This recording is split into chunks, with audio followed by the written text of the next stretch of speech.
In many regions, changing climate combined with decades of fire suppression has left vast tracts of forest overgrown and primed to burn. Sometimes fighting fire means starting one.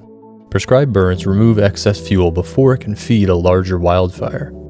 Traditionally, these operations expose crews to heat, smoke, and difficult terrain. Today, that approach is changing. Developed by Drone Amplified, IGNIS enables precise aerial ignition using unmanned systems. Integrated with IGNIS 2 and IGNIS 3, Gremsy VIO and LYNX provide critical situational awareness throughout the mission. Operators can monitor fire behavior in real time, zoom in on areas of interest, identify hotspots, and evaluate burn effectiveness from a safe distance. So we've been really impressed with the zoom capability, even when the drone's moving or under adverse conditions.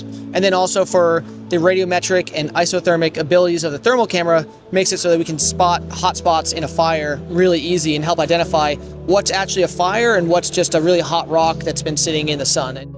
These capabilities help teams make faster, more informed decisions while keeping personnel farther from danger. Every successful prescribed burn reduces the fuel available for tomorrow's wildfires. Different environments, different missions, one shared goal: move people away from danger.